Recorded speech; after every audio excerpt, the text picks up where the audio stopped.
বাংলাদেশের মহান বিজয় দিবস উপলক্ষে আগরতলাস্থিত বাংলাদেশ সহকারী হাইকমিশন অফিসে বাংলাদেশের জাতীয় পতাকা উত্তোলন। বাংলাদেশের স্বাধীনতা যুদ্ধ ২৬শে মার্চ ১৯৭১ সালে শুরু হয় এবং ১৬ই ডিসেম্বর ১৯৭১ পর্যন্ত চলে, যা বাংলাদেশে বিজয় দিবস হিসেবে পালিত হয়। ১৯৭১ সালের ২৬শে মার্চের প্রথম প্রহরে জাতির পিতা বঙ্গবন্ধু শেখ মুজিবুর রহমান পাকিস্তানি সেনাবাহিনীর হাতে গ্রেপ্তার হওয়ার আগে স্বাধীনতা ঘোষণা করেন এবং শুরু হয় মুক্তিযুদ্ধ। ৯ মাস মুক্তিযুদ্ধের পর বাংলাদেশ স্বাধীনতা অর্জন করে, তার মধ্যে ভারতের অবদান উল্লেখযোগ্য। আজকের দিনে স্বাধীন বাংলাদেশের ঘোষণা দেওয়ায় আজকের দিনটি বাংলাদেশ সরকার যথাযথ মর্যাদার সঙ্গে পালন করে আসছে। তবে পরিবর্তনের বাংলাদেশে এবার ঘটা করে পালন হয়নি বাংলাদেশের মহান বিজয় দিবসটি। আগরতলাস্থিত বাংলাদেশ সহকারী হাইকমিশন অফিসে বাংলাদেশের বিজয় দিবস উপলক্ষে বাংলাদেশের জাতীয় পতাকা উত্তোলন করেন আগরতলাস্থিত বাংলাদেশ সহকারী হাইকমিশনার আরিফ মোহাম্মদ। তিনি মুক্তিযুদ্ধের ত্রিপুরাবাসীর সহায়তার কথা কৃতজ্ঞ চিত্তে স্মরণ করেন। ধন্যবাদ আপনাদেরকে আমাদের এই দূতাবাসে উপস্থিত থাকার জন্য।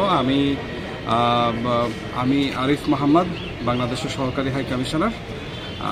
এই বাংলাদেশ সহকারী হাই কমিশন আগরতলার পক্ষ থেকে আমি আপনাদের মাধ্যমে সমগ্র ত্রিপুরাবাসী তথা এই ভারতের জনগণকে আজকের এই বিশেষ দিনে শুভেচ্ছা জানাচ্ছি। আপনারা সবাই জানেন আজ ২৬শে মার্চ ১৯৭১ সালের আজকের এই দিনে মুক্তিযুদ্ধের সূচনা হয় বাংলাদেশে। তৎকালীন পূর্ব পাকিস্তান দেশটিতে পাকিস্তানি হানাদার বাহিনীর বিরুদ্ধে বাঙালি জাতি এক দীর্ঘ সংগ্রামে এই দিন আমরা যুক্ত হই এবং ৯ মাস সংগ্রামের পরে ডিসেম্বর মাসের ১৬ তারিখে আমরা পরিপূর্ণ বিজয় অর্জন করি। তো এই মুক্তিযুদ্ধের এই দীর্ঘ ৯ মাসের সংগ্রামে আজ আমি প্রথমেই গভীর শ্রদ্ধার সাথে স্মরণ করছি যে এই সংগ্রামে যারা শহীদ হয়েছেন সেই ৩০ লক্ষ মানুষদের আমি গভীর শ্রদ্ধার সাথে স্মরণ করছি। ২ লক্ষ সম্ভ্রমহারা মা বোনদের আমি এছাড়াও ১৯৪৭ সাল থেকে শুরু করে ১৯৭১ সাল পর্যন্ত এই দীর্ঘ লড়াইয়ে যেভাবে আমাদের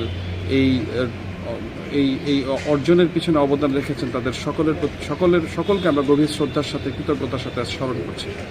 আমরা বিশেষ শ্রদ্ধার সাথে এবং আন্তরিক কৃতজ্ঞতার সাথে স্মরণ করতে চাই তৎকালীন সময় ত্রিপুরার জনগণের প্রতি।